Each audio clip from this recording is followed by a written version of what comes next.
इयत्ता 6वी मधील इतिहासाची साधने हा दुसरा पाठ आपण आज पाहणार आहोत. यामधील महत्त्वाचे मुद्दे आहे भौतिक साधने, लिखित साधने, मौखिक साधने, प्राचीन भारताच्या इतिहासाची साधने, इतिहास लेखनाबाबत घ्यायची काळजी. आपल्या पूर्वजांनी वापरलेल्या अनेक वस्तू आजही अस्तित्वात आहेत. त्यांनी कोरून ठेवलेले विविध लेख आपल्याला सापडले आहेत. या साधनांच्या मदतीने आपल्याला इतिहास कळू शकतो. याशिवाय चालीरीती, परंपरा, लोककला, लोकसाहित्य, ऐतिहासिक कागदपत्रे यांच्या आधारे आपल्याला इतिहास कळतो. साधनांना इतिहास साधने किंवा इतिहासाची साधने असे म्हणतात. इतिहासाची साधने 3 प्रकारची आहेत: भौतिक साधने, लिखित साधने, मौखिक साधने. तर यामधील भौतिक साधने आपण पाहूया.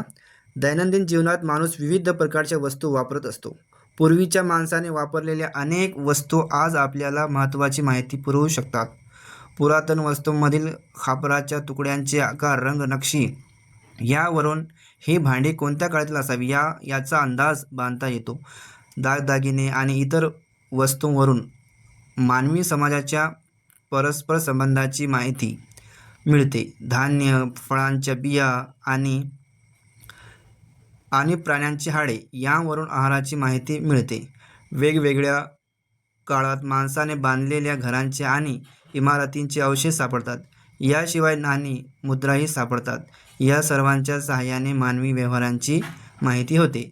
या सर्व वस्तू आणि वास्तू किंवा त्यांचे अवशेष यांना इतिहासाची भौतिक साधने म्हणतात.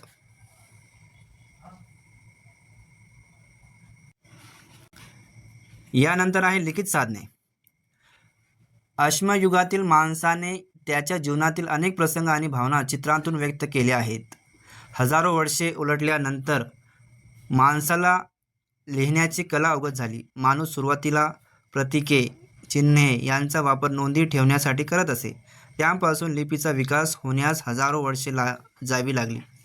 सुरुवातीच्या काळात खापरे, कच्च्या विटा, झाडांची साल, भुर्जपत्रे यांसारख्या साहित्याचा लिहिण्यासाठी उपयोग केला जाई. अशा प्रकारच्या साहित्यावरील मजकूर एखाद्या अणकुचीदार साधनाने कोरलेला असे. अनुभव हा ज्ञान जसजसे वाढत गेले तसतसे त्याने विविध पद्धतींची लेखन करण्यास सुरुवात केली. सभोवताली घडलेल्या घटना, दरबारी कामकाजाचे वृत्तांत इत्यादी माहिती लिहून ठेवण्याची पद्धत सुरू झाली. अनेक राजांनी आपल्या आज्ञा, निवाडे, दानपत्रे दगडांवर किंवा तांब्याच्या पत्र्यांवर कोरून ठेवली आहेत. कालांतराने वाङ्मयाचे अनेक प्रकार निर्माण झाले. धार्मिक, सामाजिक स्वरूपाचे ग्रंथ, नाटके, काव्ये, प्रवास वर्णने तसेच शास्त्रीय विषयांवरील लेखन झाले. या साहित्यातून त्या त्या काळाचा इतिहास समजण्यास मदत होते. या सर्व साहित्याला इतिहासाची लिखित साधने असे म्हणतात. आता यानंतर आहे मौखिक साधने. ओव्या, लोकगीते, लोककथा यांसारखे साहित्य लिहून ठेवलेले नसते. त्याचा कर्ता अज्ञात असतो. ते पिढ्यानपिढ्या जतन झालेले असते. अशा साहित्याला मौखिक परंपरेने जतन झालेले साहित्य असे म्हणतात. ओव्या, लोकगीते, लोककला यांसारखे लोकसाहित्याचे प्रकार यांचा त्यात समावेश होतो.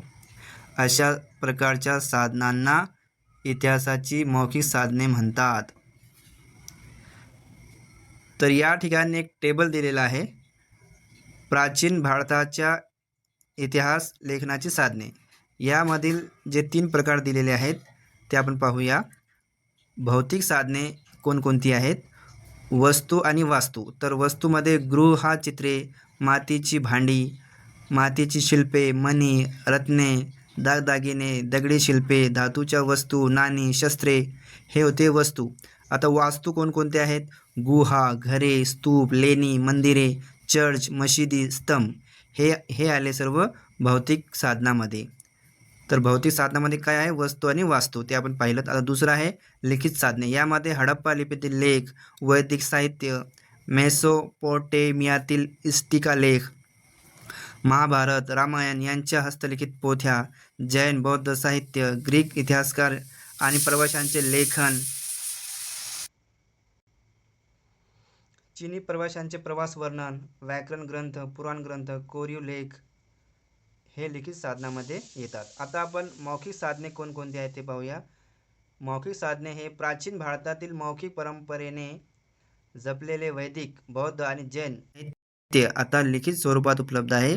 त्यांचे रूपांतर आता लिखित स्वरूपात झाले असले तरी त्यांची पठणाची परंपरा अजूनही सुरू आहे.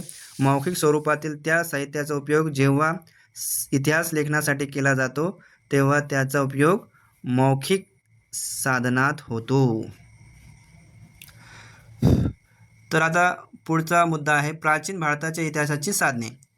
अश्मयुगीन काळातील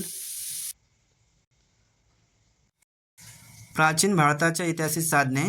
अश्मयुगीन काळापासून इसवी सनाच्या 8व्या शतकापर्यंतचा कालखंड हा भारताच्या इतिहासाचा प्राचीन कालखंड मानला जातो. भारतातील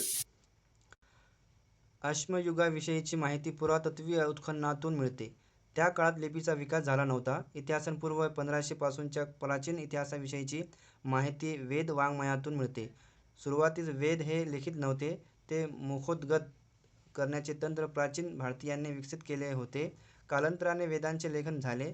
वेद वाङ्मय व त्यानंतर लिहिले गेलेले साहित्य हे प्राचीन भारतीय इतिहासाचे एक महत्त्वाचे साधन आहे. यामध्ये ब्राह्मण ग्रंथ, उपनिषदे, आरण्यके, रामायण, महाभारत ही महाकाव्ये, जैन व बौद्ध ग्रंथ, नाटके, काव्ये, शिलालेख, स्तंभालेख, परकीय प्रवाशांची प्रवास वर्णने इत्यादींचा समावेश होतो. त्याचप्रमाणे पुरातत्वीय उत्खननात सापडलेल्या वस्तू, पुरातन वास्तू, नाणी अशा अनेक भौतिक साधनांच्या मदतीने आपल्याला प्राचीन भारताचा इतिहास समजतो. इतिहास लेखनाबाबत घ्यायची काळजी. इतिहासाच्या साधनाचा वापर करताना काळजी घ्यावी लागते. एखादा लिखित पुरावा केवळ जुना आहे म्हणून तो विश्वासार्ह असेलच असे नाही. तो मजकूर कोणी लिहिला, का लिहिला, केव्हा लिहिला याची छाननी करावी लागते. विश्वासार्ह ठरलेल्या विविध साधनांच्या आधारे काढलेले निष्कर्ष एकमेकांशी पडताळून पाहावे लागतात. इतिहास लेखनात अशा चिकित्सेला फार महत्त्व असते. अशा प्रकारे हा दुसरा पाठ संपलेला आहे.